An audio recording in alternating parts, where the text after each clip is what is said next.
WeRiseNation.com. This where the grown men stay so you can kill that noise. We be the best to do it, coming out of Illinois. So sit back and relax, close your mouth and listen.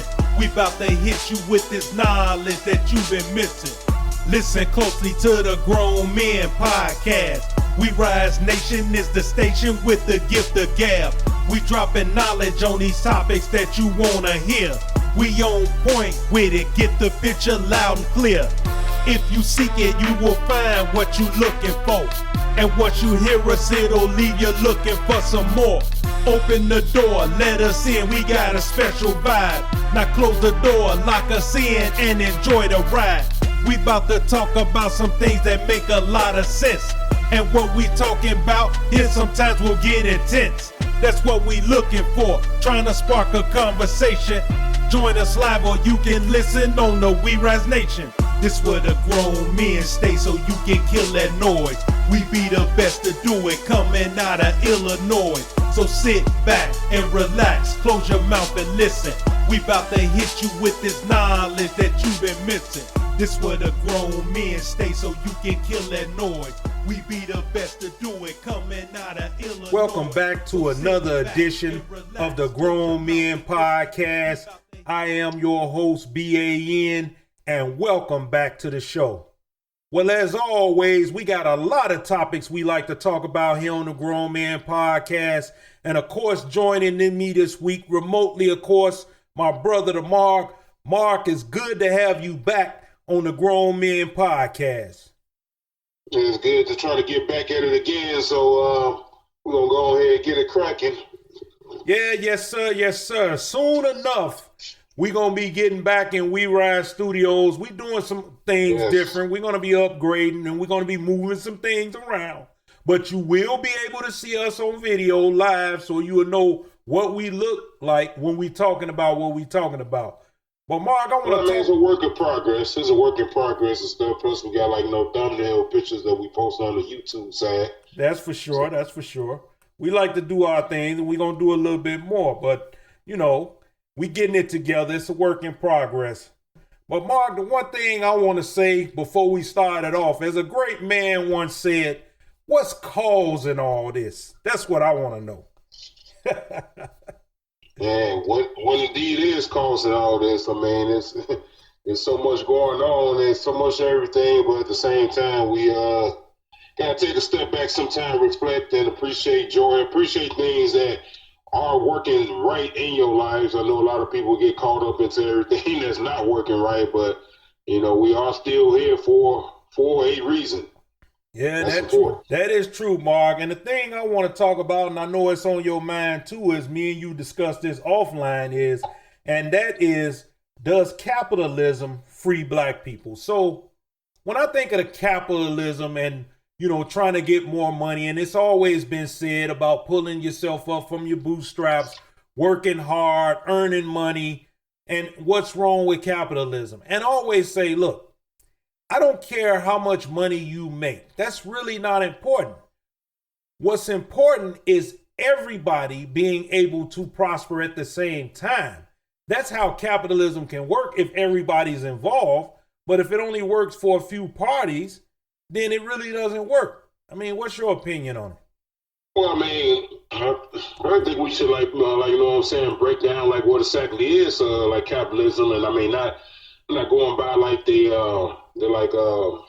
the dictionary term or anything like that, but basically we do for better or for worse, we live in a capitalistic system. The United States is a capitalistic country, so I mean capitalism is pretty much free market, freedom to make as much money as you possibly can, as opposed to socialism or communism and all that, where it's more like the government kind of caps what you can make, or that'd be more like communism, right? When they cap what you make, and you know what I'm saying, distribute it amongst the masses. Socialism is pretty much putting in shares and to help other people, lift up people that's more misfortune than you may be or whatnot. But it's where it applies to black people, is like basically a lot of people like buy into having ownership, and particularly maybe a lot of our listeners aren't aware, but there's a gentleman by the name of John Hope Bryant. Yes. He's a CEO. He's a CEO operator of the so I got the name somewhere. The John Hope Foundation. Please forgive me. I had the name written down somewhere. Okay. But basically, John Hope Bryant is he's into financial literacy, which meaning basically like trying to help folks understand how money works and how to use your money. Right. You know what I'm saying? How to like bring up your credit scores and things like that. Things of that nature. Mm-hmm. So he has a book that's out now, which is capitalism, for all, like pretty much like capitalism for like everybody. Right. And like what puzzled me about that is like how can capitalism be fair? Like I mean, basically, to me that sounds like everybody can be rich. Right. Like everybody. Right. If you really want to, everybody can be rich. Right. And then if that's the case, then like who's gonna be working for who? Yeah. If we was all like millionaires and billionaires and stuff, like how would a system like that work? Per se. Yeah. Is what I was thinking on. See, my thing about it is, my thoughts about capitalism is, okay, yes, you can say we live in a capitalist society. That's true enough. But, and we've seen this time after time again, but let me be blunt here to say that I just think capitalism is another name for just stepping on people and using people as stepping stones to get to where you want to be in life. And people do this every day, from the smallest walks of life to the largest walks of life. I see these things happen all the time where people are trying to make money off other people. I mean, let's face it, if you work for a company, you're making other people wealthy, because unless you have some kind of stock in this company or corporation, you're not going to benefit from it other than the paycheck that you're receiving. But to say what you just said, which is a true statement, I'll look at it the same way. How can everybody be involved in capitalism? How can everybody, be a capitalist? And who are you going to work for? Who's going to work for you? How would that work? Well, it's a John Hope Bryant argument, and it's like organization is called Operation Hope. Excuse me for the mistakes earlier. I thought I had down my notes, but Operation Hope is a foundation. Like everybody can go to the website and check it out, and it teaches you pretty much all kind of things about like how to build up your credit score. You know what I'm saying? If you're trying to own things, which like we all should like set out to try to do, and particularly with home ownership, because that's how you can build up equity and things of that nature.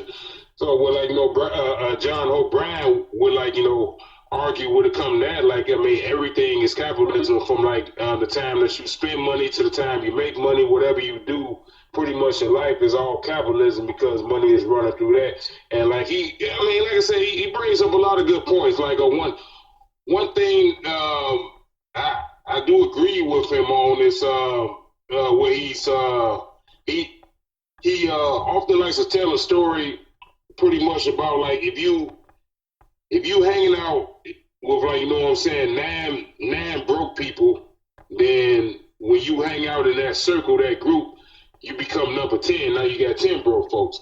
Meaning that like if you just continue to associate yourself with people who's not trying to like do anything in life, I mean, and a lot of times we get caught up into that, like with our childhood friends or people we went to school with, or like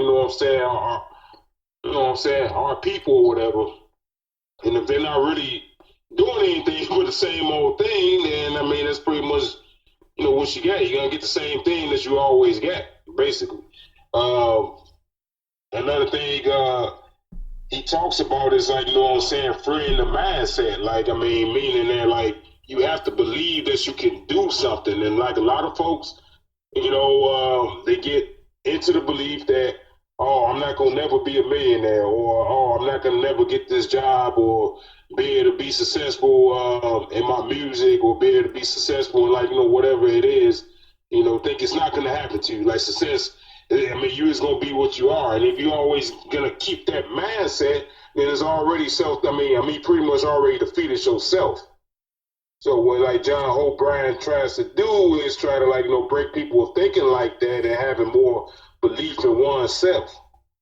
I'm good with all that. I mean, like I said, I would recommend his Operation Hope to anybody who want to educate themselves on building up their credit score and all that kind of stuff. But this the thing for me when it comes to can capitalism free black people, and I believe that a lot of black people in particular, and me going to be particular about this, in Pacific, people of color, they believe that that you can make enough money to buy your humanity, to give respect, to buy your freedom. But with humanity, for me, that should already be I mean, it should be no question about that. We all should be, what I'm saying? That's the very least that we should be able to have is, what I'm saying, the right to be. Right. It's too many people that say that if you're not bringing home a certain income that you're less than. Right. And that's the biggest problem I have with society is the fact that we put a dollar amount on what I'm saying, who you are or how successful you are. Right. And I mean, that's the thing, you're not considered successful. When I see people break down data and stats about Michael Jordan and stuff, or or LeBron, oh yeah, Jordan started out with this money, now he's he has $3 billion and stuff. Okay, that's great. I mean, but is that what we're managing? That we're basing Michael Jordan's success off of how much money he was able to make? I mean, Michael Jordan became a name for himself because of basketball, right? Right. Because of his talent and his skills. Right. And and when Jordan was first playing, the teams where the Bulls didn't pay him, Jordan made all his money off his endorsements. Right. So really he could have quit playing basketball in 1990 if it was just all about the money. But he wanted to be the best basketball player that he could possibly be. He had love for the game. He had passion for that. Right. So I say all that to sit there and say it's not just always about what's in your bank account that should make you feel good about yourself. I mean, you can be a good person without having $100 million. You can be a good person without having $10,000. I mean, there's more to live for than just money. And we get caught up in that mind frame thinking that you have to have money to be somebody to give respect, to be welcome in. And you can buy yourself into certain kind of places, which is what a lot of people tend to do. When they get money, they move out the hood. Right. And, they get their mama house. We moving out the hood. We moving around these white folks who didn't want to, who moved away from us to begin with. Right. And I think I said this before. Do you want to live around people who really don't want you around? You know what I'm saying? Something goes wrong or something like that, you're the first person that they're looking at. I mean, it shouldn't be that way. It is that way. I'm not naive, but that's the thing that we have to I feel that we have to break down as a people, as a society. Yeah, I just believe, Mark, that capitalism, a lot of people use that to keep other people in their place because they don't think that they have the mental capacity to be able to keep up with what they're doing. So financially and literally, they already think you're behind. And for us as black people, it does not free us because for the simple fact, everything you just said is the epitome of why it doesn't free us. Because no matter... it's a corrupt system. Yeah, no matter how... Just put it out there as corruption. Sorry to interrupt. Yeah, no matter how much money you got. And that's where I go back on the George Jefferson statement when he told Archie that time, and he said that you see, if you got enough green, then black becomes his favorite color to a point. But they still weren't acceptive of him living where he lived. no matter how much money he had and how hard he tried, he still wasn't accepted in certain circles as the show went on. But that's how I feel about black capital. Does capitalism free black people? Because I think it doesn't. And that goes to the whole deeper issue of the problem right there. Like, as a society, that's why I believe, this whole United States of America is not a nation.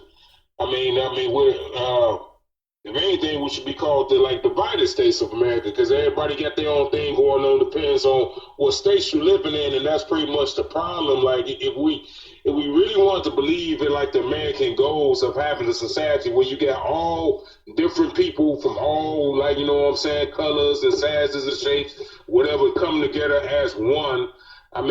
That's the biggest problem right there. We don't live up to what was always or that many of us that was led to believe the way it should be, because it's just simply not that way. And that's the whole thing. We gotta learn to live with each other despite how we look, or where we come from. That's the battle that we have to fight, because they keep us divided, and they use capitalism all the time with that. If you have enough money, you can buy yourself better health care. You can buy yourself a better lawyer when you get in legal problems. The whole criminal justice system, that goes without saying how flawed that system is. If you get in trouble and you can't afford $100 an hour lawyer or whatever the case is, something like that, you pretty much cooked. So that's my whole thing about it. I agree with you that that's not the only means, but here's another part of it too. Black folks, when you do get money, how do you use your money? Because we like to spend. We attribute to about $1 trillion every year to this economy. If we stop spending money in this economy, collectively, if every single black person, if all 13 or 14% of the black population in the United States, whatever it is now, just saying okay, we're not gonna spend any money, then this whole country will fall apart immediately. Right. That's so true for the matter and stuff. So it takes being a little bit more disciplined on what you're spending money on once you do get that money. You don't necessarily have to buy a lot of cars or 4 or 5 houses or one big gigantic mansion. If you spend your money if you spend your money a little bit more smarter, you can have a little bit more of it to do more things. If you're interested in seeing black success and lifting up communities and things like that, you can very well do so. Yeah, it's one of those situations that we'll continue to monitor here on the Grown Men podcast. I heard that that's a great read, the book. You want to plug that author before we end this topic? Oh, Capitalism, again, by John Hope Bryan of Operation Hope.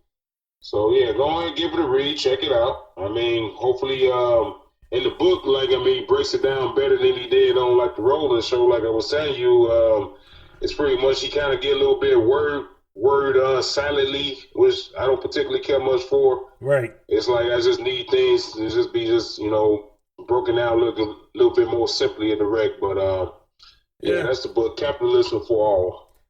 John Hope Bryan, CEO. Very interesting topic. Go out and get the book. It's a good read. Another topic I wanted to move on to, Mark, is how gas prices affect everyone, whether you drive or not. And it's one of these situations where people don't understand about, because of the conflict that's going on in Iran, how this is affecting the global economy. As news reports are always talking about that. But it always trickles down to the smallest level. And take, for example, different companies and corporations who rely on diesel trucks to deliver their food products or their merchandise for their stores. Now, in the beginning, of course, and then, let's not forget about the tariffs. Because see, in the beginning, the corporations and the companies were eating these things, but now they're no longer doing that. Because there are certain things that are right now, for example, I'm making orders at my particular place, and we're looking at things that increased quadruple than what they used to be. So it's just not affecting where you drive and how you drive. It's also affecting your business. And people who own businesses are going to start to feel the crunch. And what happens when that happens? People get laid off and the economy starts to slip. But what do you think about what's going on with the gas prices? Well, some places, you had said in the beginning of this, like, yeah, some places was like, eating the cost of like tariffs and things like that, but not all were. I mean, because if you was to go into like, let's take any kind of retail store like a Walmart or like even a Dollar Tree or things like that. I mean, people who like, what I'm saying, go to those establishments on a regular basis. I mean, you have noticed like, what I'm saying, certain prices for certain items had like, crept up. I mean, because like what this country has always been doing was taking, we get cheap goods. That's how we've been able, well, that's one of the reasons that we've been able to like, stay afloat for so long, because we get cheap goods from like other countries, and particularly China. But we don't make anything in this country like that too much. But like in the matter of like gas prices, we always think about it at the pump. And like you said, like, for people who don't drive, they like, well, I mean, it's not my problem. But it's so much like nuance with that, because everything is tied and connected. Like you just, like, what I'm saying, talked about before with the diesel fuel and all that kind of stuff. I mean, you need trucks to like, what I'm saying, make deliveries. If they're gonna have to pay more on gas, then their cost for like delivery is gonna have to go up. Everything's gonna have to go up. Yeah, and then you will start to really like feel feel the change in that right away. I mean, then you think about like your electricity bill. You're gonna feel the rise in that real soon, probably like in another month. For what I've heard some experts talk about. Right. With the current war that we are still engaged in right now.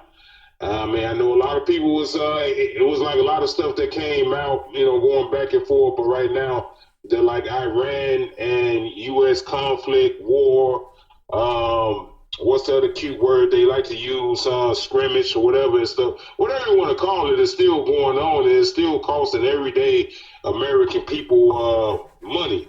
I mean, let alone all the thousands of lives that has been lost in Iran and like other places throughout the world and all that kind of stuff. I mean, if you're not really a person that cares much about like, people losing their lives, but you definitely care about your pockets and stuff. So you got to feel the pain in that. And it's unfortunately, that's one of the things that will make people like, what I'm saying, like wake up and pay attention to things real quickly, is like, when stuff like a war happens or like a nationwide pandemic. Then that's when you start to like, pay a little bit more attention to like, what it's costing what. So, I mean, we got to stop getting stuck behind the ball. And what I mean by that is like, we tend to get into a routine. We tend to get like a little bit careless with stuff. Like when the gas prices, at least in the state of Illinois, are like at like, what I'm saying, $3.10 or $3.08 or whatever, something like that. Okay, that's decent. We can live with that. But the moment you start seeing the spike to like, what I'm saying, $4 and $4.50 and $4.97, I mean, then like, it become a big significant problem and stuff. I mean, especially if you have to travel far for work, or if you just like to travel at all. Right. The thing about it is that you need to like, be a little bit more, once again, disciplined with like, spending and things like that. How do you travel? Do you really need a car to go anywhere? Because there's a lot of places you can get to just by like using your legs if you have the ability to walk. Right. I mean, things like that. So we get caught up into this whole routine, and because with this government, this current administration, you don't know what's going to be what.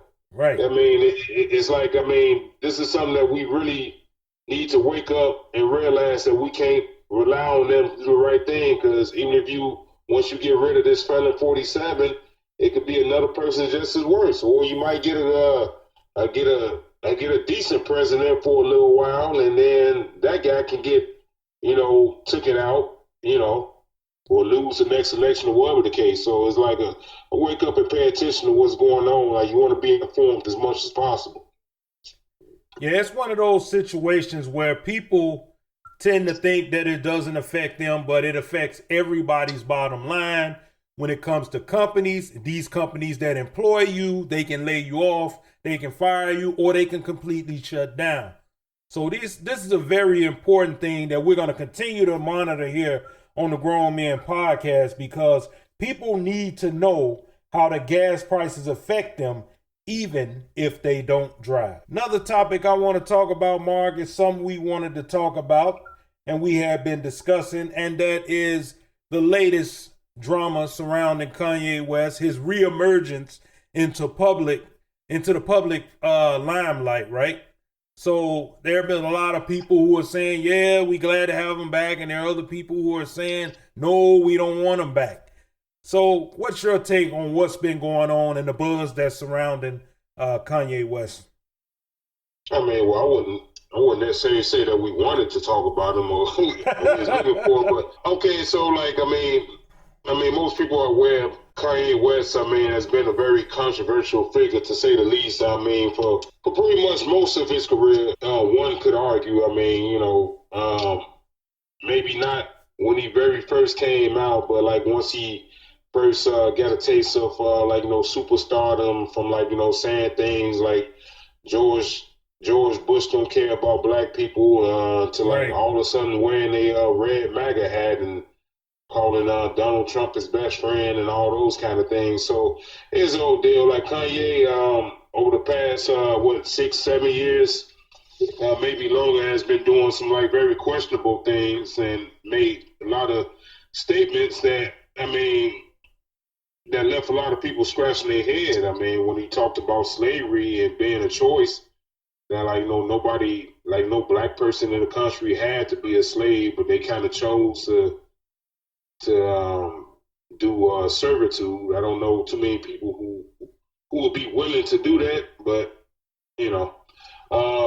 then he was real big on the whole Confederacy, and he was big on White Lives Matters, all this stuff. He had a whole lot of controversial stuff. Then he went in about the Jewish folks and talking about things like Hitler wasn't such a bad guy and all that kind of stuff. He had a whole song he made called Hail Hitler.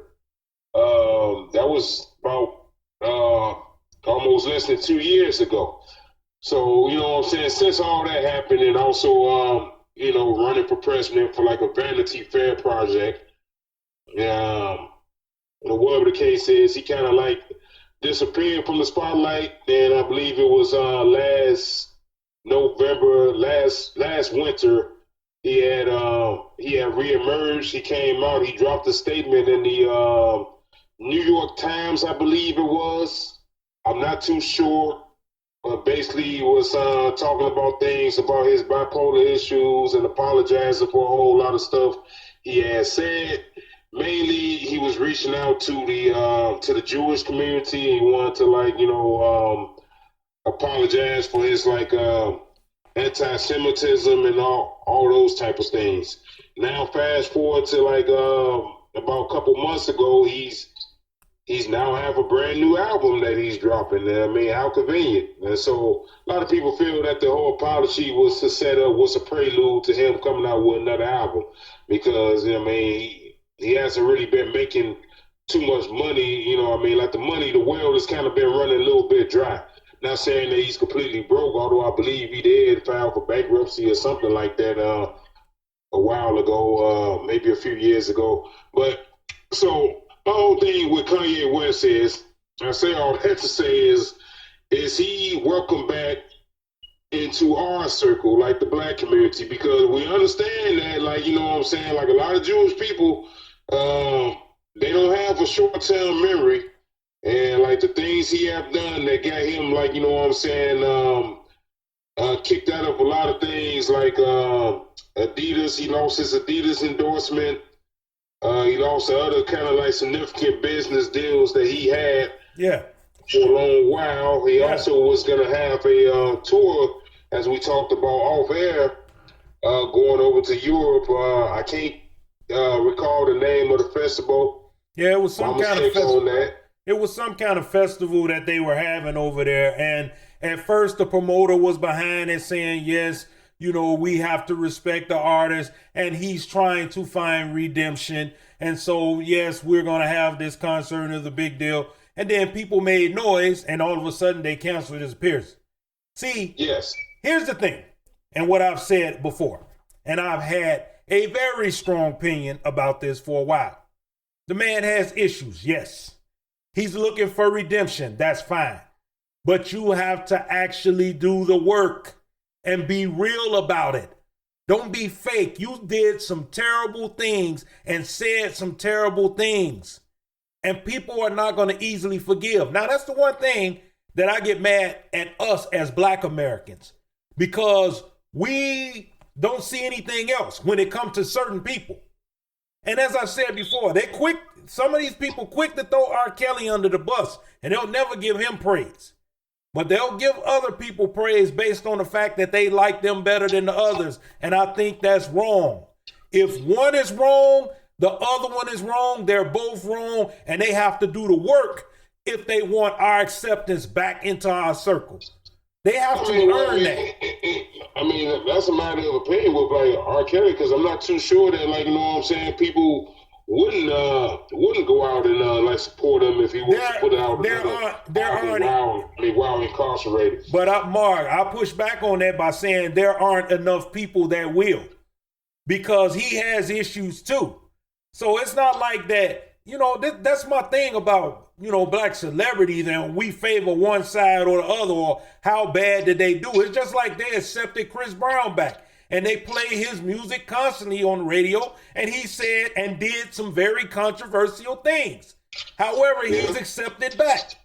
So don't just push one out and then say, okay, we like this one better than the other one, so he's accepted. That's the problem with us as Black Americans. We don't stick to anything. That's why we don't get anything done. So for a guy like Kanye West, like I said before, and I told one of the people I was talking with this week, hell of a talent, good producer, has some great ideas. I like them myself.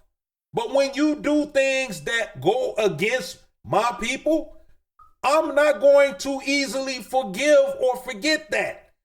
Things like that stick with me for a long time. You'll have to really do something extraordinary to help Black Americans in order for me to say, okay, we got to let you back in because you did the work. But when you're not trying to do the work and you're trying to get that quick fix like Homer with the pony for Lisa, I'm not accepting that. I'm not buying it. Well, I mean, I see it as a whole society issue, but I agree with you, because the whole thing is, when he did come out with his apology letter, once again, like I said, that was in like a New York Times piece or something like that.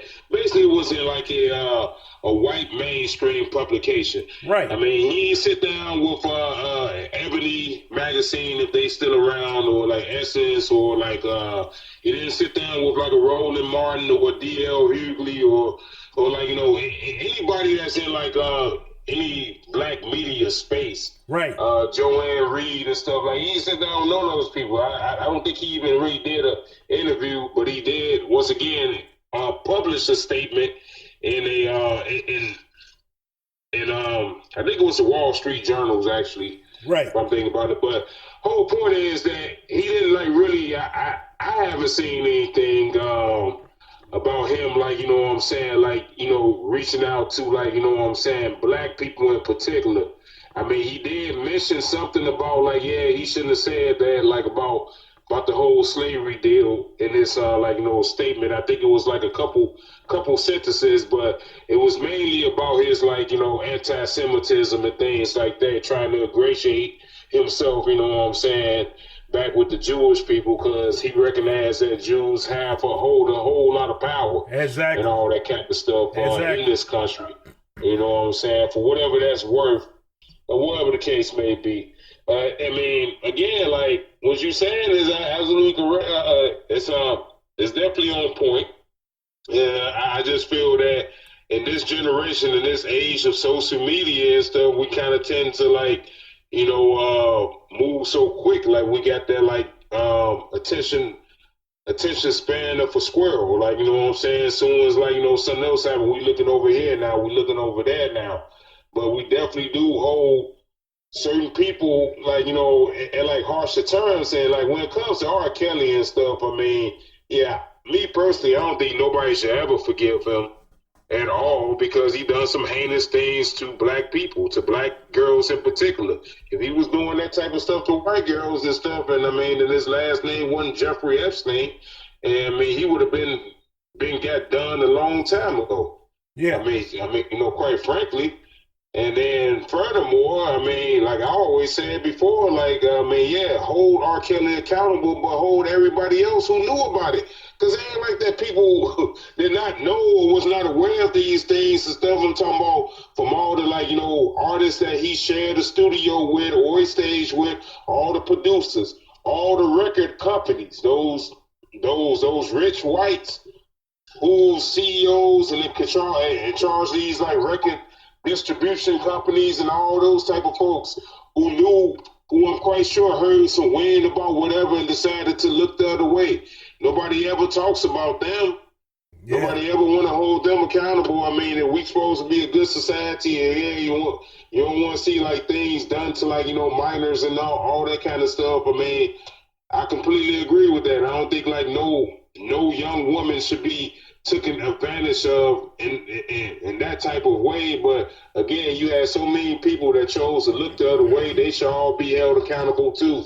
We said the same thing with Michael Jackson. If he did do all the stuff that people come out saying that he did, especially when it came, I mean, after he died, everybody wants to come out with all this type of stuff. You had a whole lot of people that was, you know what I'm saying, that had to be aware of these things that have not been held accountable.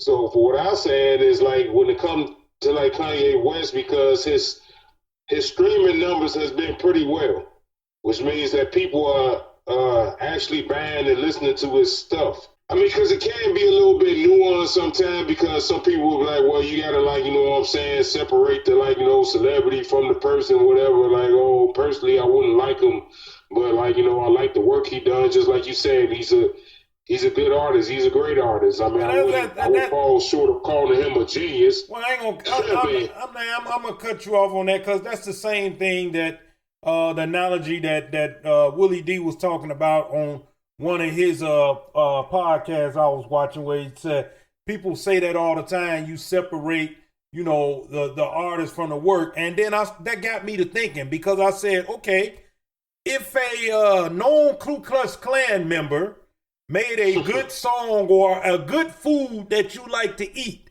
would you say, oh, I'm going to separate this Klan member from this food that he make because I like it and it tastes good? No. A lot of people probably would. I mean, a lot of people would, but I would never do that. That's what I'm saying. What is wrong with us? What's causing all this? Why do we behave in this manner? When people do stupid stuff that I don't like, I'm not spending $1 with you. I will sit and watch you starve and rot your company out. That's how I would do. I don't get people that sit up here and continue to want to take a beat down from someone who has insulted you, who has basically spit in your face, and yet you will still invite them to your dinner table? No, it's not acceptable to me, G. It's just not. And I agree with you, but I'm just saying this. I mean, the bottom line is just saying that we have been morally bankrupt for like a long, long time. Even probably like before either one of us was born, to be honest with you. Well, yeah. Because that's the same thing. I mean, you can sit there and make that same argument from like, product that we tend to buy. It's like, why do we shop with these racist stores? Why do we buy liquor? Why do we buy the cigarettes? Why do we buy like, cars from racist car companies. I mean, you know what I'm saying? All of that stuff. I mean, the stuff that has been built on racism. I mean, where you could like shop with like black own businesses, but we choose not to. And even worse, we sit there and criticize like black owned. I mean, like for example, they have a black clothing line, Actively Black. Actively Black uses cotton that is produced on black owned farms. They are like, blackity black, pro black, everything black. Right. But many people aren't rocking with them, although they are a pretty big name because they have had Olympic athletes wear their apparel. I believe it was a lot of countries in like Africa. I want to say Zimbabwe is one of them that I'm thinking of off the top of my head. Maybe Ghana, also another one too. But that's a big black-owned clothing line and stuff. But many people would not shop with them because their prices too high. This and that. But we don't have a problem spending like hundreds of thousands of dollars on like Louis Vuitton or whatever. We don't have a problem with like putting paper in that. And just like I was saying about like about the black website fan base with my man's Isaac Hayes III. He trying to get that social media like up and running. A lot of people are he don't got enough stuff on it. Like when it comes to our stuff, we don't have the patience, and we quick to criticize. This look ghetto. This is not good here, not good there. But like when it's like white platforms, white products and stuff like that, we can't wait to like break our leg to try like get in it because we feel that this is what's happening right now. This is hot right now. So if it's trending, then we would tend to like overlook things. Even the racist person that made that fried chicken. I mean, even a Kanye West, we can like overlook if he makes a hot song. Which I mean, like for the record, I haven't listened to his new album. I mean, but I heard it was like decent at best from like some people. I mean, it's not great work, but it's good enough work because he's been getting a lot of streams off of that, and he's been making money off this album. It's just not gonna make it in Europe because they said no, sir, you can't come over here because you're like anti-Semitic, and then we don't like that. But that might actually help him in the long run to like martyr himself, be like, oh, look at these, they trying to keep me out the country, and I'm trying to like make amends or whatever and stuff. Yeah. And we probably like for the most part probably fall for the okadoke, just not people like yourself. Yeah, it's one of them situations where we'll continue to monitor it here on the Grown Man Podcast because Kanye always does what Kanye does, so it's nothing new. It's going to be something else that comes up next, but we're going to move on. Another topic I want to talk about is Pooh Shiesty kidnapping Gucci Mane. And this is a big story that's going on. Everybody been talking about it recently, and I wanted to give my take about it here on the Grown Man Podcast, not to talk about the celebrity involved and everything that's going on around that. But I want to talk about the issue because it's being said that it was a crew basically that did this, and the crew included Pooh Shiesty's father.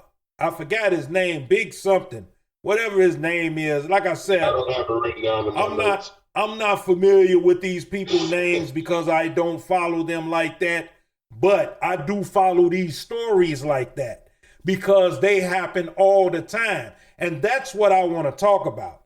Not that this happened to a celebrity, one celebrity doing it to another celebrity. It's the fact that this happens at all.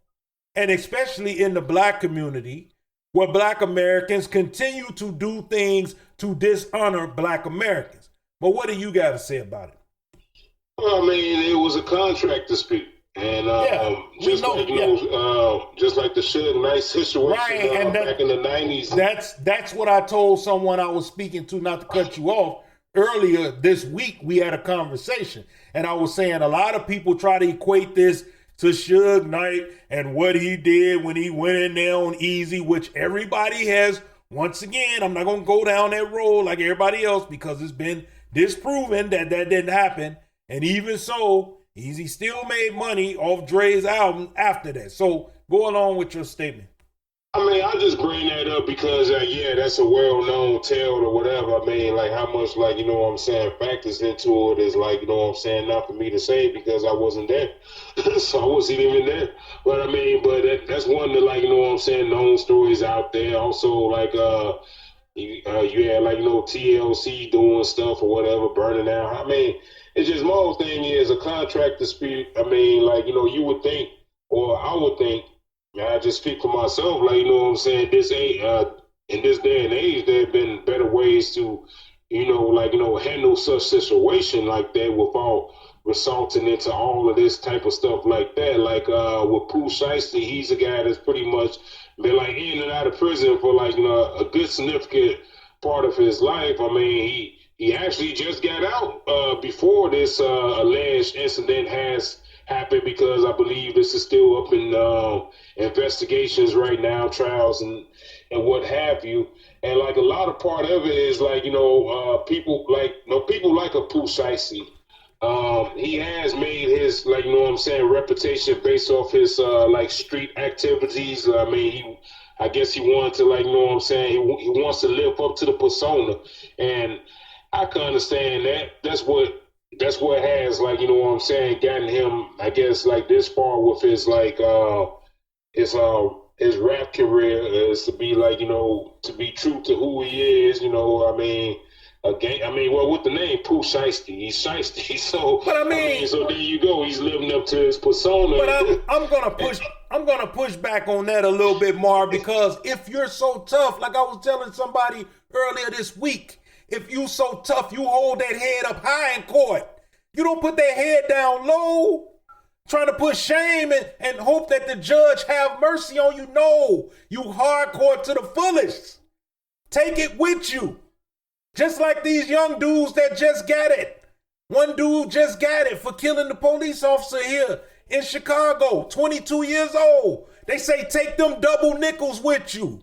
Don't hold your head down. Now, that's what I'm saying with Pooh Shiesty. You wouldn't hold your head down when you did it. Hold that head up high. Yeah, he was in that courtroom with that head low. With that head low and them tears rolling. Because, see, when they give you that big time, you got to go serve it. See, that's what these young boys don't understand. Because you go in a boy, and if you lucky to come out a man, and sometimes you come out as an elderly man. Oh, well, that changes things all around now, because, like, I was under the belief is, like, you know, this is who he was, being that, like I said, he just was released from prison. He just got out. I mean, not that long ago, before all this, like, no nonsense even started. So, I mean, I was under the impression that he was just pretty much trying to, like, you know what I'm saying, live up to, like, know who he was, which is a bad idea, too. I mean, for me personally, because, like, we talk about all the time, like, I mean, the reason why you have so many, you know, so-called street people, you know, gangsters or what have you and stuff, they get involved in music to find their way out of their situation, to find their way into a better situation, to not do that whole, like, you know what I'm saying, gangster stuff no more and stuff, because people wanted to, like, not die in the streets, or not, and certainly not die behind bars.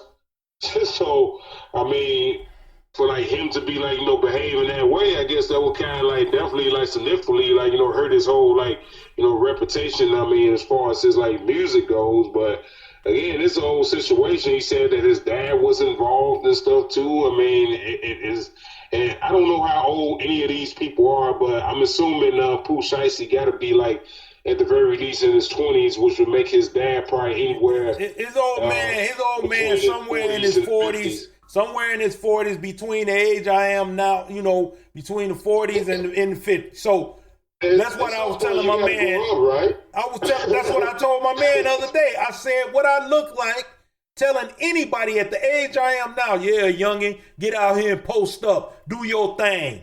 But see, this is what's going on in society. And this is just a microcosm of that. I'm just using this as an example, because there's tens of thousands in these streets right now portraying this kind of behavior. And that's what's got society where it is right now because of this kind of behavior. Yeah, and it's beyond ridiculous. I mean, because at a certain point, you have to be able to grow. I mean, that's the thing. That's a growth stunt. When you still behaving the way that you would at the age of 40 and you behave in the same way that you did at the age of 13, 14 years old, I mean, there's a growth stunt right there. You haven't grown beyond, like beyond, you haven't freed your mind. I mean, that's the big problem. So yeah, I agree with you with that. Like, I mean, absolutely, it's beyond ridiculous. I mean, and again, you talking about a contract dispute to, like, you know what I'm saying? Take it to like the extreme levels of kidnapping someone and, you know, stealing their jewelry. I mean, because Gucci Mane got robbed and all that kind of stuff too. I mean, right. Like, I mean, what? It's just like the whole comment. Like, I mean, did they really think that they was gonna get away with it? Like, maybe like Gucci wasn't gonna snitch. I mean, like what? Like, it's like when you know, behave in these rash ways to try to, like, you know, prove a point that, like, oh, that you about that life. As the kids say today, I'm about that life. What exactly is that life are you about? I mean, what is the logic of that? I mean, there's absolutely certain things that you should stand 10 toes down on when it comes to protecting your family or, like, you know what I'm saying, things of that nature. That's what first popped to mind. But when you doing, you know, stuff like, I mean, who is this for? Who is this benefiting for? For you can have that reputation, like, to go out, like, oh, well, I ain't no punk. Right. But you're still going to go out nevertheless. I mean, like, it's just, like I said, beyond ridiculous. And it's such a wild story to read about, just to see. But again, like you said, you don't want to focus so much on the, like, celebrity of it just to have, like, celebrity gossip. But who are we? Because these people, Gucci Mane, all of them, they are influential. And that's the whole thing. I mean, do we want to keep on raising generations to behave in this manner, or do you want to teach them to do better? Because the opportunity for us all to grow and develop, no pun intended, is right here in front of us right now in this moment. In these times of uncertainty, it would benefit us all. It would behoove us all to think big and be bigger than what we are. Yeah, that's a true statement right there, Mark. It's just, to me, it's a lot of nonsense with these guys trying to act like they so tough and they so street and we gorillas and we killers and we this and we that. But then they get in that court and they break down. They have that look on their face like, yeah, I done it this time. Yeah, you have. And he should get whatever term they lay down on him. And it's well deserved. It's whatever he gets, he definitely earned it. But, you know, it's one of them situations where, once again, we'll continue to monitor here on the Grown Men Podcast as we continue to move on. It's just ridiculous to me. Another topic I want to talk about, Mark, was what happened recently, and that is Offset of the Migos getting shot. And now they already lost one member, so it's not like, you know, it's not even, you know, the group Migos anymore. They kind of dispersed after that. But what do you think about this happening? And Lil TJ, another up and coming, you know, artist, being responsible for this. What do you think? What's causing all this? I mean, well, this whole thing, I mean, I was like looking like a little bit into the whole situation. Is this is like something like slightly kind of different, but also kind of like a old tale as well. I mean, because it turns out that Offset over the years kind of like developed somewhat of a gambling problem, right?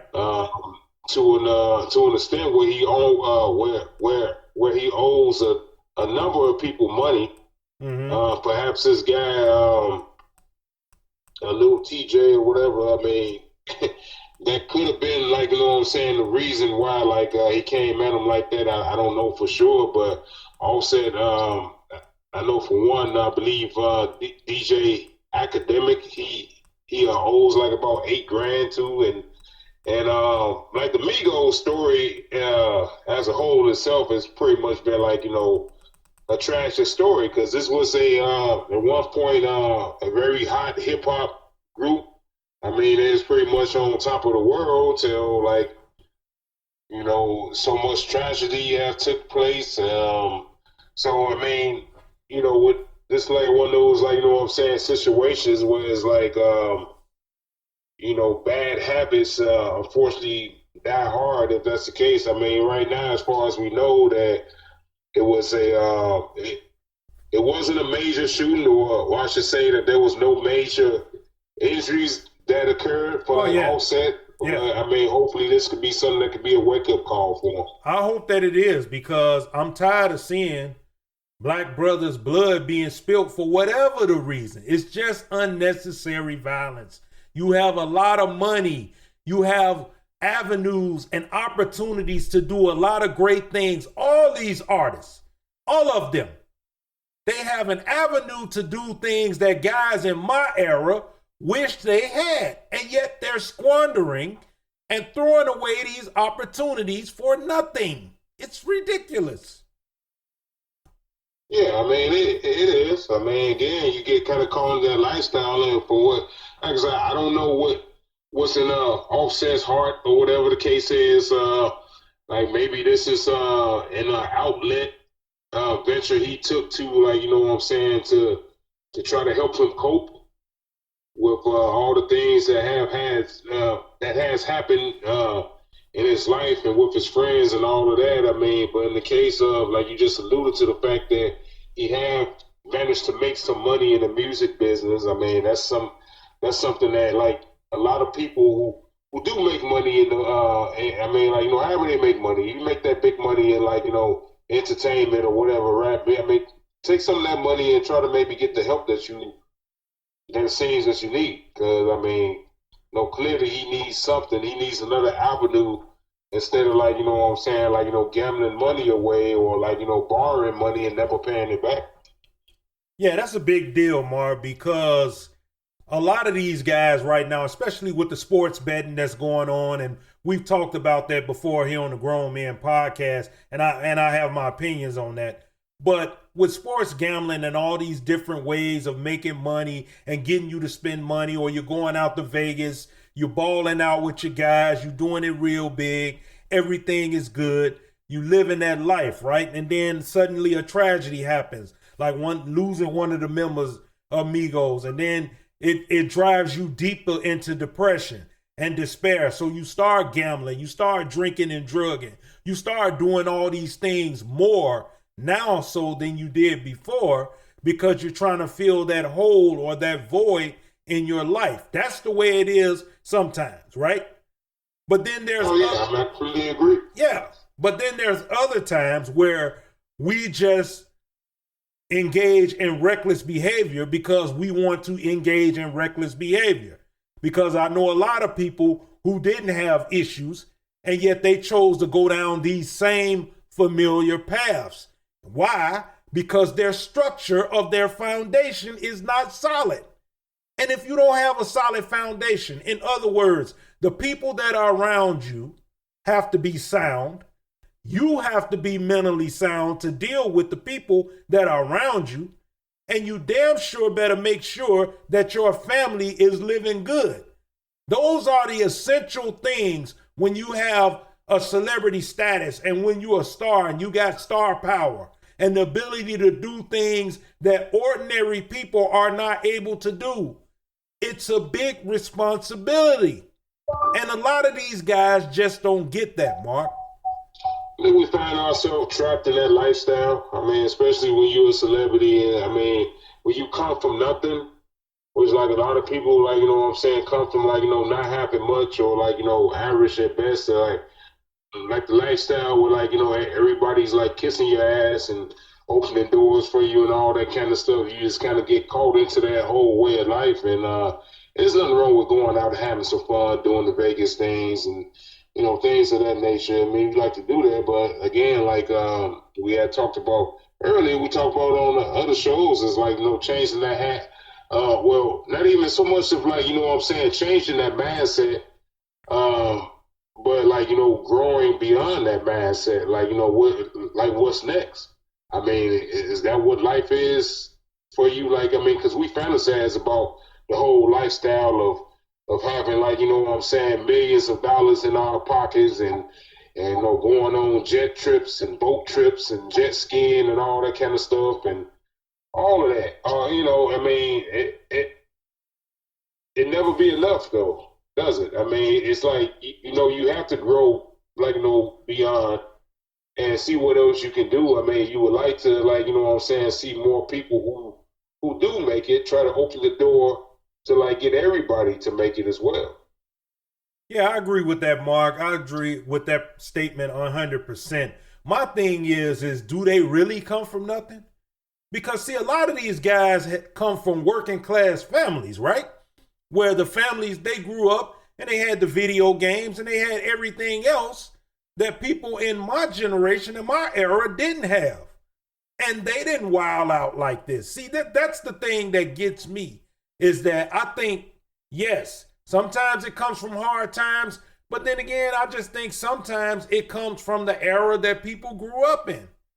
Because if you grew up like in the 2000s, what do you really know about what went on before then? You know very little to none of it. And the people that were surrounding you back then as your friends, they was learning from other people who came up with concepts and ideals. It wasn't even based on anything that you may have seen your big brother do or your big cousin or your big uncle. Because most of the time, those people would tell you if you had a skill to stay in school. I discuss this all the time with people every day. And they say the same thing. When we were coming up, the guys in the hood told the guys stay in school. Now, if you want to hustle or whatever after that's over with and you're not built for school life and you built for these streets, there's a place for you.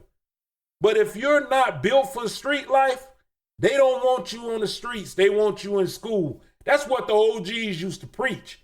But I don't know. The culture has changed. The times has changed. I just think that guys need to have a better head on their shoulders and know the difference between what's right and what's wrong. I mean, this will be a whole deeper conversation, but I just like will say this real quick. I mean, it's pretty much goes to what you are influenced by and what do you see around. I mean, once again, like I said before, I mean, if you pretty much like have it pushed in your brain that like what I'm saying, you're not successful unless you have millions of dollars and like a lot of pretty girlfriends and that you got to be a gangster, a pimp, a player, like entrepreneur, all of those things, all at the same time. Like you got to be a star, you got to be a celebrity to have your name out there to like actually mean something. Like if you're not a celebrity, if you don't have, if you're not on TV, then like what I'm saying, who the hell are you? Once you have that type of mentality that's built in you, and that's pretty much it's we live in a superficial society. I mean. So I mean, once you start right there, and you see that like the community that you grew up in and stuff doesn't have as many resources or doesn't have like authority figures that have much like what I'm saying, like respect for you, it's easy to fall into these same traps over and over again. But like I said, it begs for like a deeper conversation, perhaps on another episode. I mean, to like what I'm saying, take it to that level, but as far as for like Offset, once again, hope that he finds the help that he needs. I mean, hope that he wants to get the help because like a lot of them don't. A lot of them keep doing the same thing till they can't do it no more. Yeah, it's one of them situations that we're going to continue to talk about here on the Grown Men Podcast because it's very important, that all of our young brothers, get their heads on right and get focused on what's really important, and that is your family. Another topic I want to move on to that ties into that, Mark, and that is Diddy's sentence, which is trying to be held up right now, but he wants it to be thrown out, and he wants to move it up quicker because one of the appellate judges apparently found a reason why his sentence shouldn't have been as long as it was.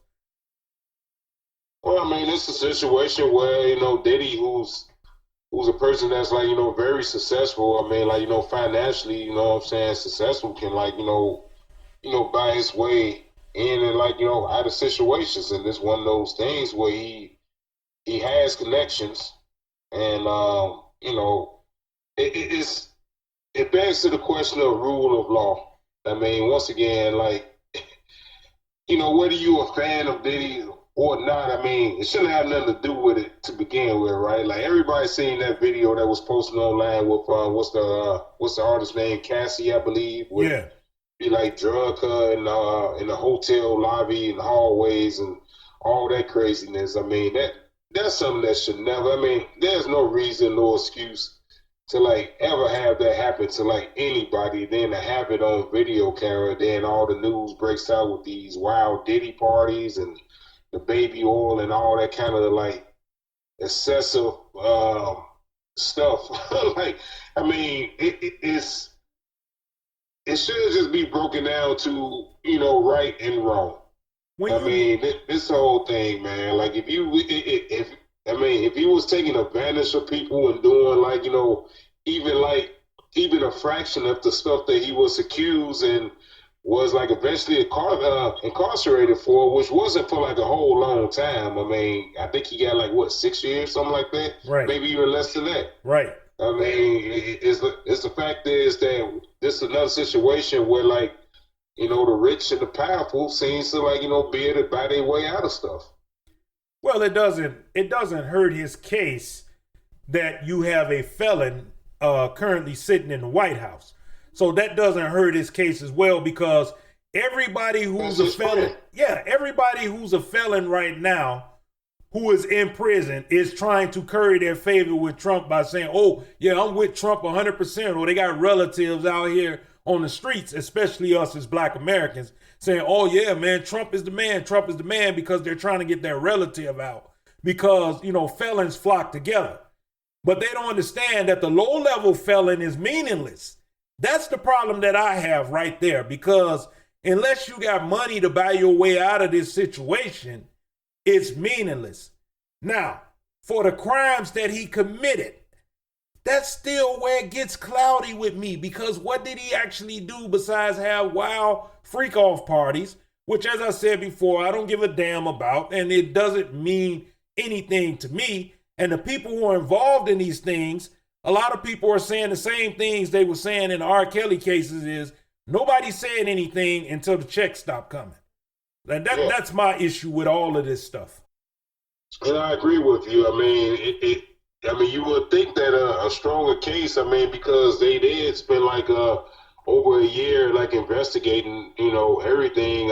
From going to his home and confiscating his like, personal computers and all that kind of stuff. So you would think that they would have produced, strong evidence. And then like a lot of people who may have been involved in those parties or that whole like environment, like probably don't want to like, really put their story out there like that. But again, if they're victims that like, that got taken advantage of, I don't know. It's like a whole lot of nuance with that. And again, if Diddy wasn't Diddy, if Sean Combs wasn't Diddy, if he's just regular Sean Combs and stuff, he'd probably be in prison for the rest of his life, because he wouldn't have the like influence and the resources to like to push for like appeals and things of that nature. Again, that's the problem with the whole criminal justice system, which is a flawed system, which needs to be fixed. So, there's a bigger issue with that. Like, I haven't personally gone that deep into the whole Diddy situation, besides some stuff that I have, like, heard second or third hand information and things of that nature. I just think the whole thing is, ridiculous and a distraction, but, unlike the like R. Kelly situation, because there was like many victims that were minors. That's a big difference right there. I don't know about Diddy doing too many things to like minors. No, he didn't do anything to minors. I didn't equate it as being the same thing. I wasn't saying you were, but but that's my whole like takeaway from it when it comes to like a R. Kelly situation and stuff because like that's pretty much been proven. The stuff he was doing with kids, with girls that was like underage, black girls that was underage, taking advantage of him because of his like celebrity and superstardom. But see, my thing about that was, as I looked at the bigger picture of that issue, and I'm not going to get into it and break it all down and have a whole dialogue about it because, we'll be here for hours and hours. But my thing about it is that the same thing in the Diddy case and the R. Kelly case, what I'm saying is that everybody was quiet about this until the money stopped coming.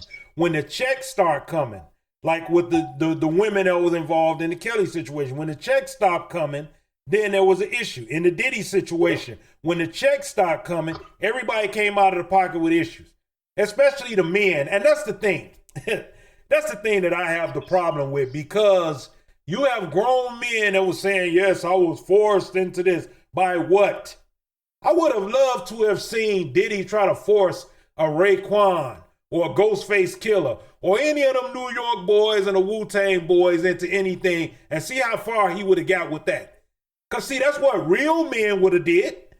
They would have stood on it. But you got these guys walking around like Terry Crews and the rest of them. They big and swole up, but then they're not going to put no smack down on nobody, and they'll let themselves be violated and walked over. That's when I have issues with this whole thing. That's the whole thing. It's like, you know what I'm saying, for the most part, like, no, those guys, was involved in that. As you say, like, I don't know.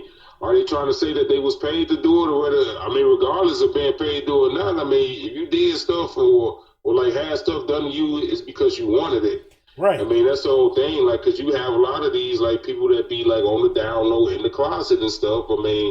About themselves because they don't want to mess up their, like, career, reputation or whatever, instead of like, standing on business and being like, hey, this is what I like.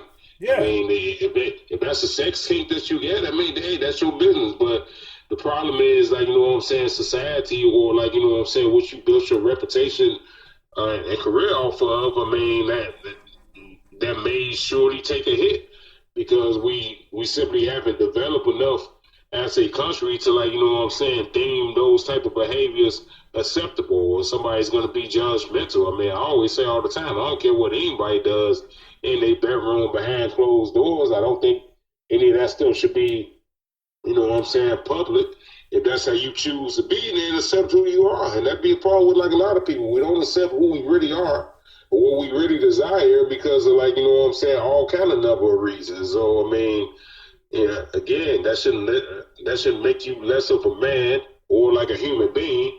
If that's type of freaky stuff that you like to be involved in, just go ahead and, like, own it and move on. Yeah. But like, as far as like when them checks stop coming and stuff like that, that's right is right and wrong is wrong. That's what because that's how I feel about anytime I hear about somebody settling it out of court, especially on something like charges like rape, like when the late great Kobe Bryant and stuff got caught in this situation in 2004 and stuff with the woman in Denver, and then she settled out of court for a check. Right. It's like, it becomes, that's why I start to question things like, okay, was it really rape? Exactly. Were you really violated? Were these people really violated? If you was okay with it, like you said, until the checks start coming, and that's pretty much just like, sours and ruins all your credibility in my book. Yeah, it's one of them situations that I found very odd. The way this whole case is breaking down and him wanting to get out early and whatever the case, it just to me is ridiculous. Of course he want to get out. Yeah. Nobody want to stay in, but, he getting treated well in there, just like a vacation. But, it's one of these situations that it's going to be ongoing because I'm quite sure between the time he's released, there's going to be some other gripe that he has instead of giving Biggie's family his money, which is what he should have been doing. But that's another topic, so. But we're going to move on to something else, Mark, that I want to talk about. Happened recently, and that is the death of the legendary African Bambaataa. And anybody from my era as I was telling someone earlier this week, if you don't know African Bambaataa, if you don't know Planet Rock, then you are not from my era, because Planet Rock was one of the most influential songs in the early and middle 80s. We played it all the time. It taught us how to pop lock. It taught us how to break dance. This was the part of hip hop culture that we embraced and that we loved. And Africa Bambaataa, along with Kool Herc, who started it off 1973 when hip hop was born. You know, these were the things. Red Alert, all them guys, man, they were there in the Bronx, breaking it down in New York City. And it was about the freestyle battle. It was about the music. It was about being in the park at the parties. All of this was what it was about. And Africa Bambaataa was part of that. However, the allegations that came out about him later on is what has caused a lot of us, including myself, Mark, to be conflicted about his legacy.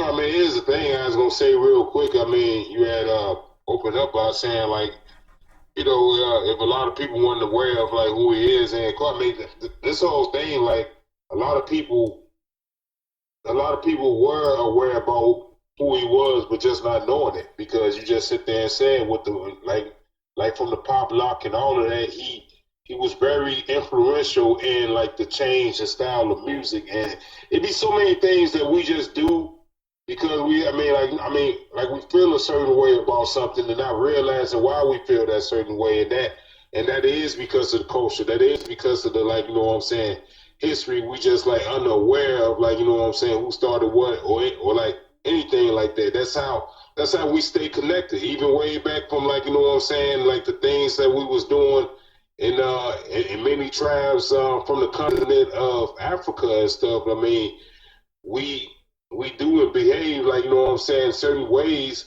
that was from way back then and that we're not aware of. And as far as the controversy goes, I mean, it's unfortunate, but we are human beings at the end of the day. I mean, which we make mistakes, some more drastic than, like, other mistakes. At the same time, it's like you have to, like, you know what I'm saying, respect the work of the genius of what he managed to, like, you know what I'm saying, create. I mean, of course, like you said, not just him, but like a lot of those guys from that like era, especially in the 70s and the, like, you know what I'm saying, 80s and stuff. I mean, because people really didn't realize the type of impact that any of that had. At the time, all that shit, like the disco era dad and all that kind of, you know, lived on and moved on, and even, like, you know what I'm saying, from that took a whole nother different life form and all kind of different styles of dance and music and all of that. So yeah. I mean, it becomes like bigger than the man at some point.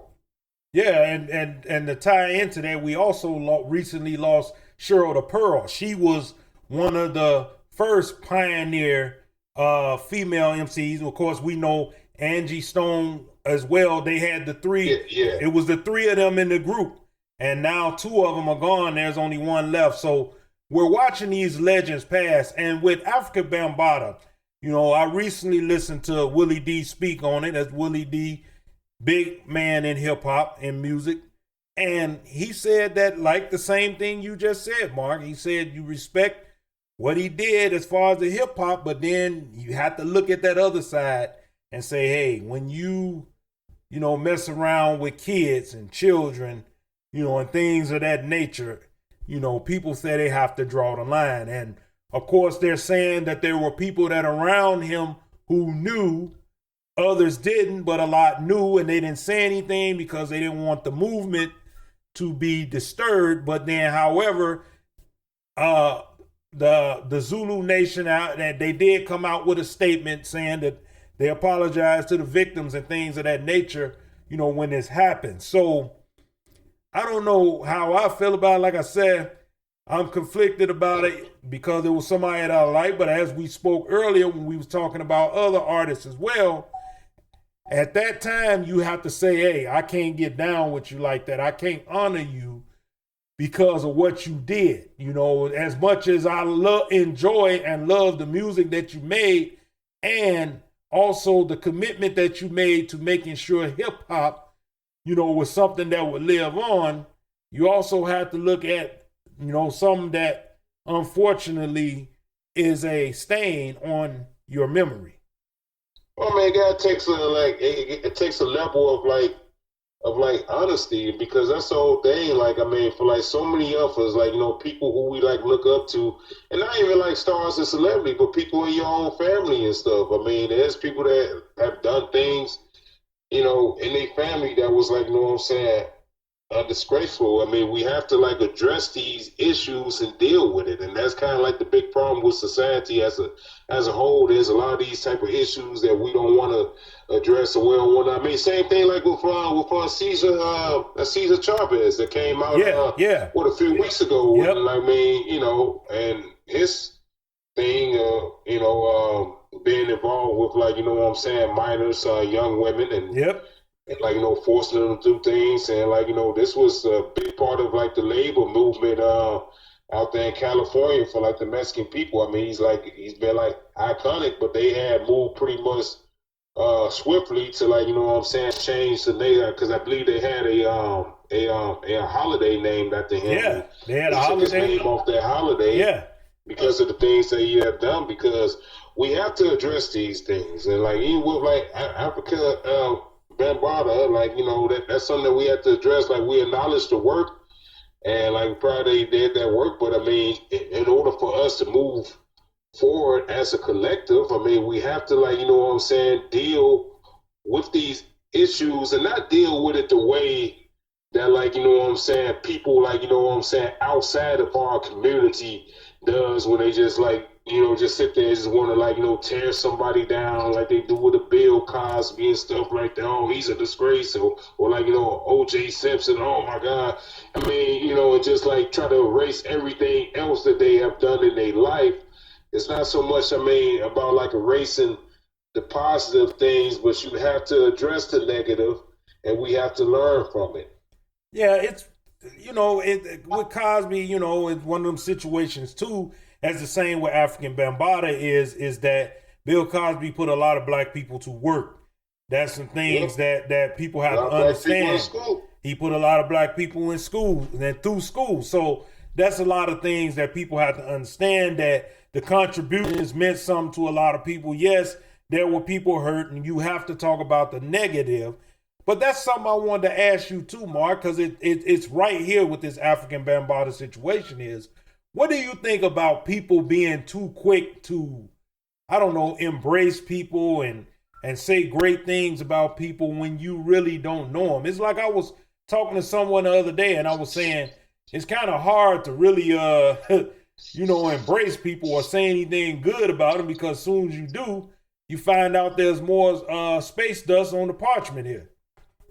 Well, I mean, it's like, I mean, you know, what exactly are you embracing the person of? Like we had spoken about before, like I mean, say something like, I take someone like Michael Jordan and stuff, like, you know what I'm saying? We embrace him, you know, for like his talent and his excellency in the game of basketball. Like, I mean, in his personal life and stuff, people have said all kind of things about him or whatever, that, you know, he's selfish or whatever the case, or, you know, I mean, you know, whether that's true or not, I mean, that's what he does in his personal, like, I mean, unless they come out with it in like a egregious way or whatever and stuff, like a very harmful, and, like, you know, if they're using their power and their status to do more harm than good, that's something that definitely should be called out. But it's like, again, it's like, you know, appreciating like the work and what the work have done. Like, I mean, again, we're all human beings at the end of the day. And, like, you know what I'm saying, some folks have like issues. I'm not trying to excuse, like, I mean, because I think when you take advantage of anybody that's young, any woman or any young boys, anything like that is wrong. Simple as that, is wrong. But with the work, if it led to like, the work that they was able to do, you know what I'm saying, like, led to the, like, betterment of life. I mean, you definitely have to, like, have, like, honor and respect for that. I mean, it's just same way, like, our parents, not saying our parents perfect, personally, but pretty much, like, you have people that have had, like, you know what I'm saying, a crackhead, a mother that became a crackhead or whatever, a father that, you know, uh, parents that done, like, disgraceful things. I mean, at the end of the day, like, if it wasn't for them, you wouldn't be here. Right. So right. it's like, you can't just sit there and just be like, oh, I hate my dad, I hate my mom, and all that kind of stuff. Yeah, you can hate the things that they do, but you have to acknowledge the fact is, if they wasn't, if they wasn't here, then you wouldn't be here. Right. You know, so that's where I look at it. Yeah, it's one of those situations where conflicted, but I respect his contributions to the, and, what can I say? African Bambaataa, Zulu Nation, Sonic Soul Force, all those things meant something to me.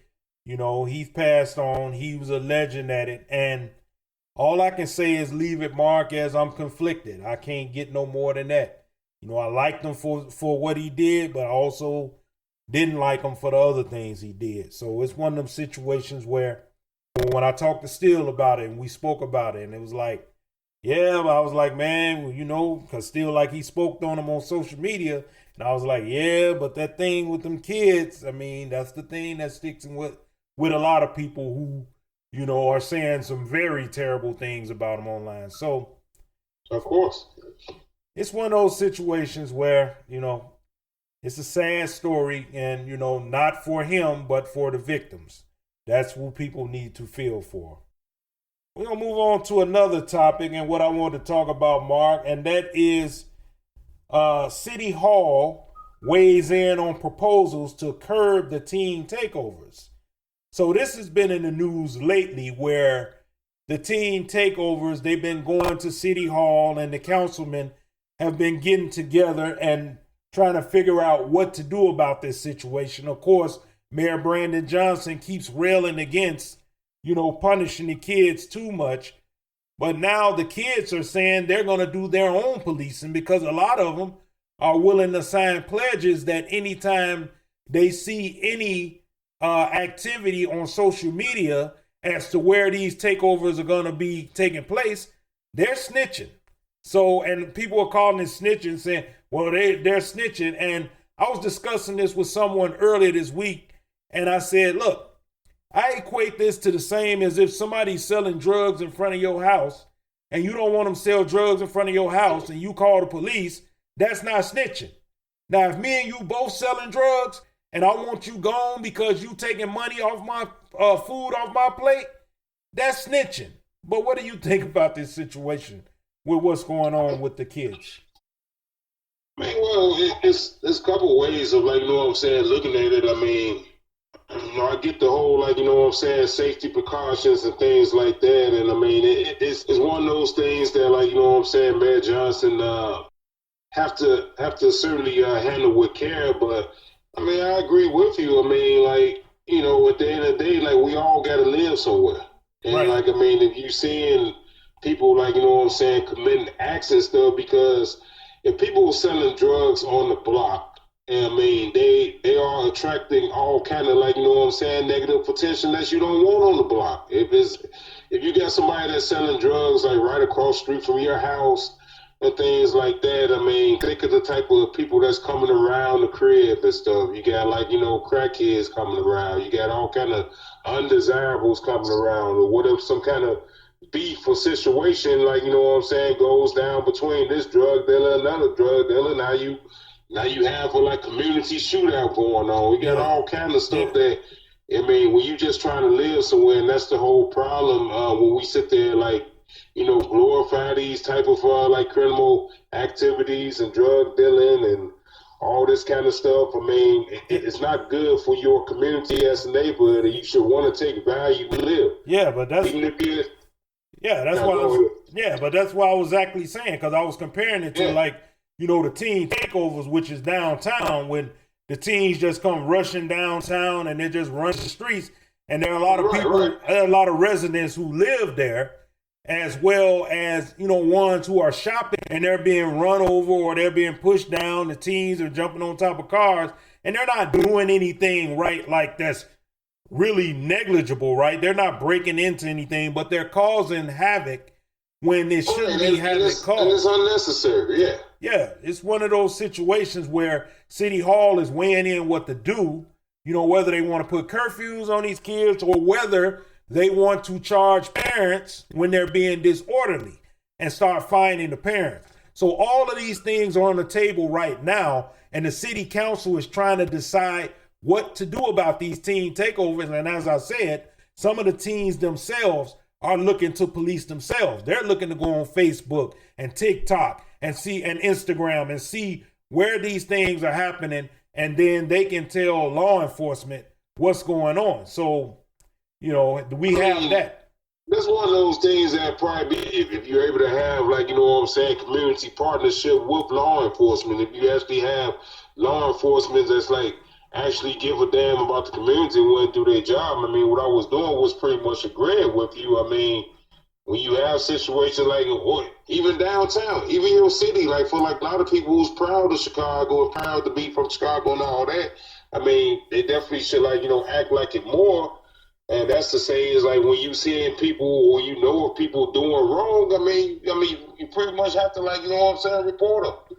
I mean, like, that's like, as far as like the parents being held accountable, I don't know if I would, like, you know what I'm saying, be able to take it that far, because like a lot of parents, they're like, a lot of parents that do the best they can with their kid. Like, you know what I'm saying, whether they hard working parents or they can spend, like, you know what I'm saying, like, you know, max amount of time with their kid. At the end of the day, like, you know, they can't be around their child 24/7. They can't control everything that the child does. So I don't know if the parents should be held accountable for, like, you know what I'm saying, they kid doing something, you know what I'm saying, that's like beyond their control.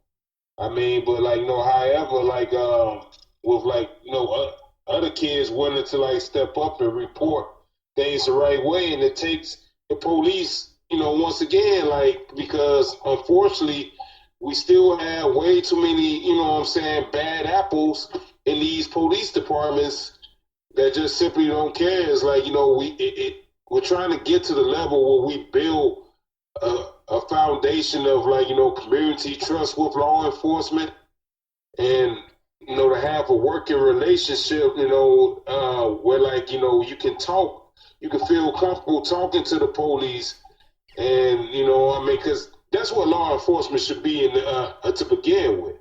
It's like, you know what I'm saying, enforcing and taking care of the community, not like just like punishing and beating up somebody or taking, like, you know what I'm saying, payoffs and all those things of that nature. I mean, it's a very nuanced situation, but most definitely, I mean, it just can't just go on as, like, you know what I'm saying, randomly, you know, doing things downtown and, like, you know, making more chaos and putting more of a negative spotlight that's already on Chicago, as it's been like for, like, you know, as long as I can remember, because that's the first thing a lot of people think about when they're not thinking about the Cubs or the Bears or the Bulls and stuff. They're thinking about, the crime and the shootings and people killing and robbing and carjacking. Yeah, the last thing that Chicago needs, especially in the downtown area, is for people who come on vacation that like to shop on Mag Mile and go on Michigan Avenue. And the last thing that downtown needs is teenagers running around just doing random things for no reason at all. So it's one of these situations we're going to continue to monitor here on the Grown Man Podcast, because the city council is still deciding what they want to do, but they said that all options are open and everything is on the table. Another topic I want to move on to, Mark, we talked about previously on a couple of podcasts ago or so, where we talked about tanking in the NBA. We didn't get a chance to speak on it, but we're going to speak on it now, and that is when the Chicago Bulls cleared out the front office Arturas Karnavovis and Mark Eversley.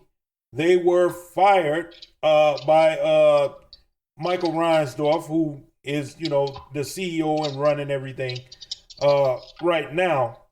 And a lot of sports shows and different people have been talking about why this move was made, why it wasn't made. And recently, Reinsdorf had a Zoom with all of the fans. It was like an open public Zoom. And the fans were asking him questions about different things. And, it came out that when he first hired Arturas Karnavovis and Mark Eversley, he had never met them in person because when they were hired, it was during COVID.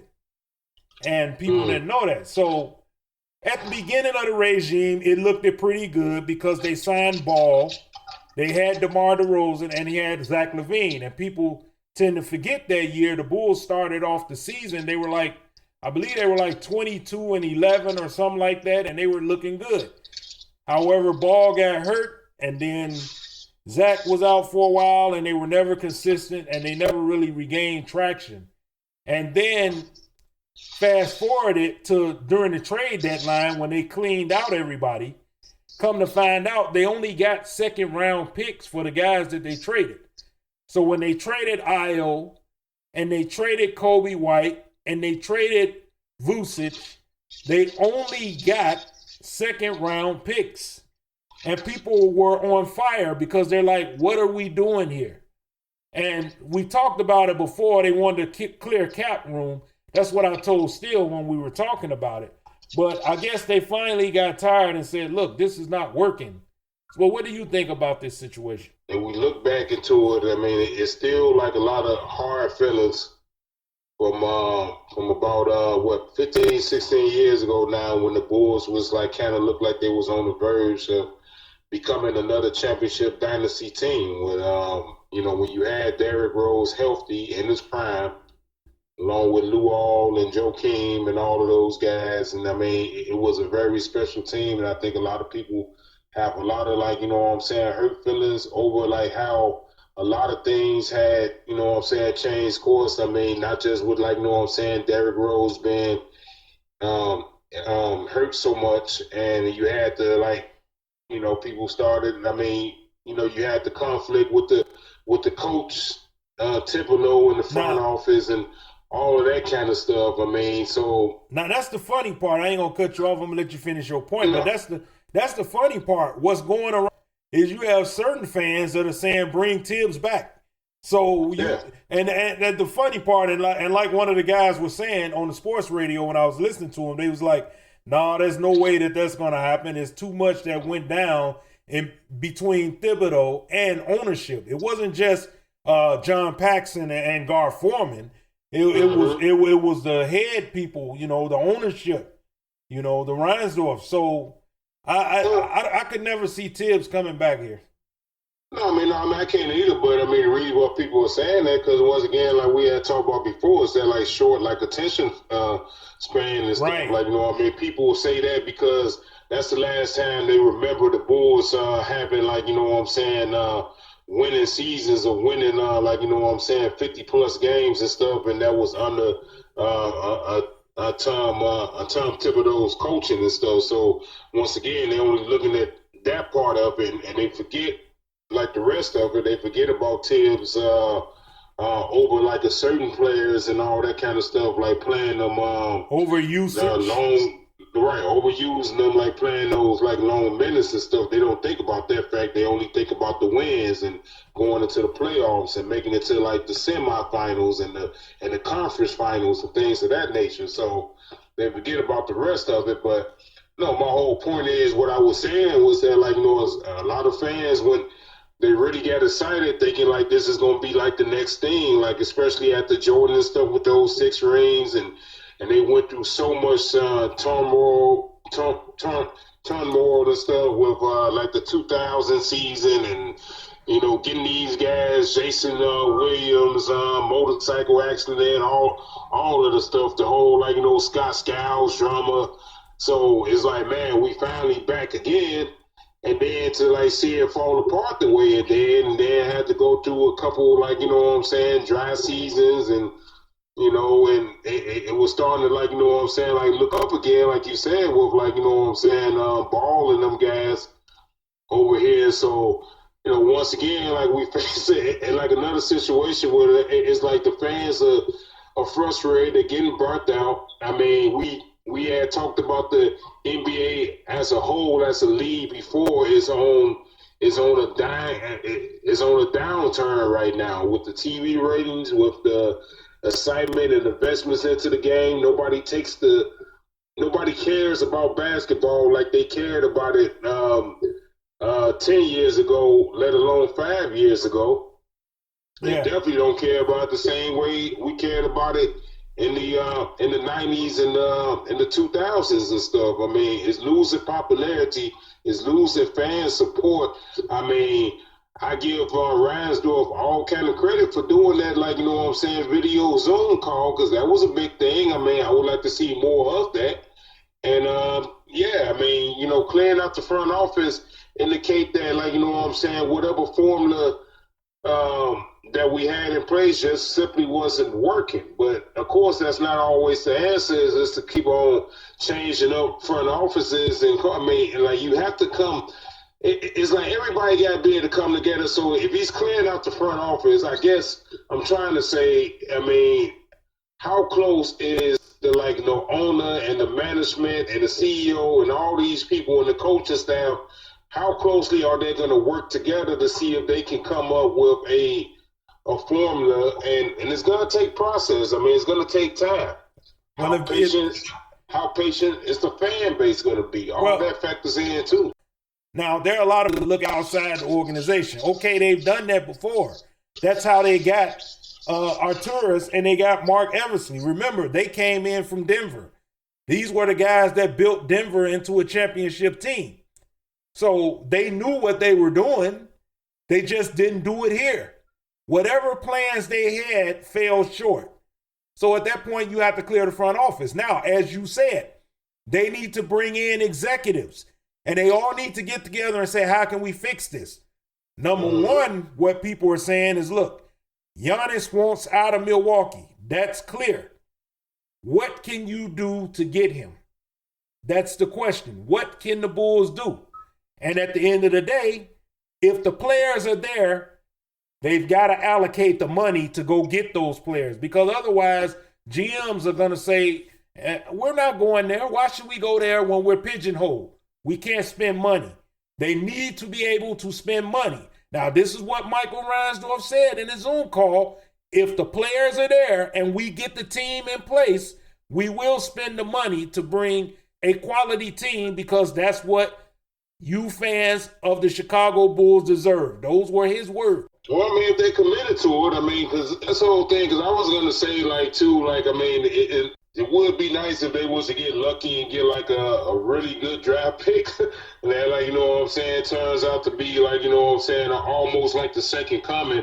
I mean, that would be a real boost and a real shot in the arm. But it's going to take a whole lot of development and patience. But, you know, that transparency is important, because that's going to build capital with your fan bases, which is what you want. You want transparency with your fan base to, like, you know, like, you know, get them to be more. They're making these rounds, normally all this stuff. They make it because that's a bold to make. To say, I'm gonna give you. We're trying to get the fans team that, like, that y'all deserve and want y'all to cheer for them and all that kind of stuff like that. So I mean, it again, like I said earlier, it's gonna take all the meetings of the minds to come together and, like, you know, come with a formula. But, like, keep that transparency, because that will, I think that will build capital with the fan base. But I don't see that lasting too long either. Like, I don't know how long, you know, people are willing to wait. Maybe a couple years, but when you start, like, looking at if you have 5 straight seasons of, like, you know, weak, like, you know, poor, like, you know, records, like being a 500 team and all that kind of stuff, I mean, I don't know if that's gonna work. It's all about, like, you know, chances, and maybe he has passed them by now, because and no of his own, because we said, oh man, I can't think of his name. Forgive me, but the coach before Phil came. Talking about Doug Collins. Doug Collins. Like Doug Collins wasn't necessarily a bad coach, but like you know what I'm saying, he had issues, and plus I think it was like well, we can talk like off the record drama and stuff with the Well, we can talk about we could talk about a story about that all day because where everybody knows about how Phil Jackson got their job, so I'm not gonna get into that because that's a whole different topic. But I'm saying that if the Bulls would have beat the Pistons in '90, then maybe in '89, then perhaps like Phil wouldn't have gotten that job. I mean, that's the thing. Like winning usually changes everything, But again, I mean, it's like when it comes to coaching and stuff. I mean, you can only have so much patience with the coach. And you can move, you can change coaches, and get somebody else in that you hope would be, better. I was gonna say just as good, but if you switch coach, you want to be better than the last guy. But it's a process. Yeah, it's one of those situations we're gonna continue to monitor and talk about on the Grown Men Podcast as the off season comes for the Chicago Bulls. They're going to decide what kind of team they're going to be next season. Are they going to go out and sign free agents? We know that they're going to have a new front office. So all those things are going to be up for grabs, and we'll see what they do this summer in order to rebuild this team. Next topic we want to talk about, Mark, and that is Ozzie Guillen's number being retired. And he's going right between Louis Aparicio and Paul Konerko. And he was very emotional and choked up about it. He was actually surprised about it, but I think he kind of knew it was coming a little bit. But what do you say about Ozzie's number being retired? I mean, well, it's well deserved. I mean, what can you say? Was he a superstar player? No. I mean, did he make a whole lot of all-star teams and stuff like that? No, but he had passion for the game, and you felt that when you watched him play. Like, I was fortunate enough to watch him play when I was younger. It seemed like the hard work he showed up every day. Of course, baseball was a lot different than it is now. Right. But, I mean, it's like his defense on the field was like,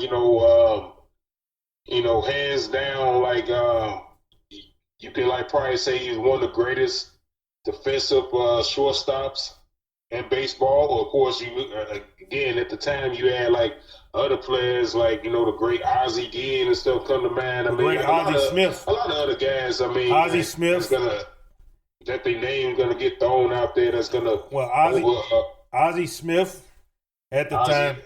Ozzie Smith, my bad. Yeah. Excuse me, Ozzie Smith. I think I said Ozzie Guillen again, but I meant Ozzie Smith. Yeah. Like a lot of guys gonna overshadow again because he didn't hit a whole lot of home runs and didn't have 300 batting average and things like that. But once again, I look into that era of baseball and stuff when you had to show up. He showed up every single game. Right. He showed up and he put it all out on the field, and he did the little things that you don't look at. Turning those double plays, hustling out there, running, running down those pop-ups and all that kind of stuff. I mean, stealing the bases at the time when you needed to do it and everything. Those are all key parts of baseball that's important. And of course, as a coach, although he wasn't a coach for too long, he was the only coach that brought a World Series championship to the Chicago White Sox in my lifetime. Yep. So, I mean, mine too. That very much. I wasn't born. Maybe the only one in my lifetime. I wasn't born in 1906. You have to go back to our grandparents for that one. You have to go way, way back. So, that's the reality of the situation. So, it's one of the things where, you got to do it, and I think it's the right time to do it because I believe that ceremony is set to take place, June 22nd? Yeah, is it? I don't have an exact date. Look that up real quick. I don't have an exact date. I thought it was in August. Maybe I'm getting it wrong. You might be right. I thought it was August 8th. It might be in August. I'm going to look it up. Yep, August 8th. Yeah, that's why I figured it was August 8th. That's when it's going to happen. Yeah.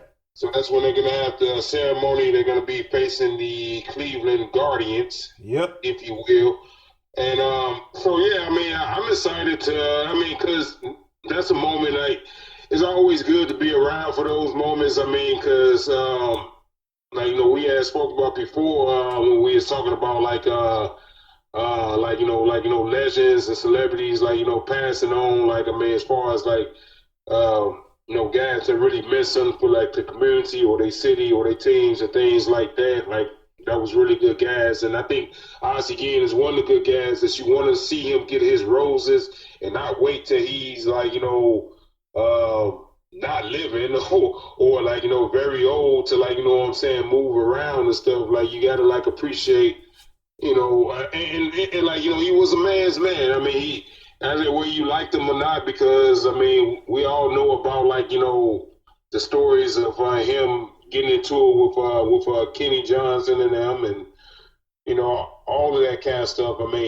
He's a very passionate man. He brought a lot to the game of baseball, and he brought a lot to the White Sox organization, and he still continues to do so in the role as a sports commentator now these days. Yeah, him and Kenny Williams had some legendary arguments, but only about making the team better. But yeah, what can we say? Ozzie brought the world championship here. When he played ball, he played it the right way. And like you said, everything you said, he wasn't the greatest hitter. He'd tell you that himself, that he wasn't a great hitter. But when he went out there to play on the field, he gave 100%. That's more than I can say for a lot of the guys that I see today. Because some of them do, and there's others that just don't care. They're too busy pointing to the sky after they hit a home run, like God blessed them to do this. So, it's one of those situations where hats off to Ozzie again. He's our manager. He's the one that brought that world championship, and you got to honor and respect that. Well, folks, it appears our time is up. We've been going long because we had a lot of things to talk about. Hit us up on our links. Head on over to WeRiseNation.com. See what we got going on over there. Check out the podcast from earlier. Check out some of the short clip uploads. Also on Instagram, Grown Man Podcast. YouTube, Grown Man Podcast. So we got a lot of different things. And Mark, is glad to have you back here. Hopefully soon we'll be back in We Rise Studios doing more videos and giving our take on more of these hot topic issues. Yes, absolutely. And like you said, we're going to be working to be on more platforms, and with that, there's a lot more work to be done, a lot of work in progress, as we speak. So just stay tuned, and we appreciate any kind of support that any of the listeners out there give us. Oh yeah, we do this for the listeners. We want y'all's opinion because we're going to give you ours. So until next time, I am your host, BAN, and we will talk to you soon. The grown men stay so you can kill that noise. We be the best to do it, coming out of Illinois. So sit back and relax, close your mouth and listen. We about to hit you with this knowledge that you've been missing.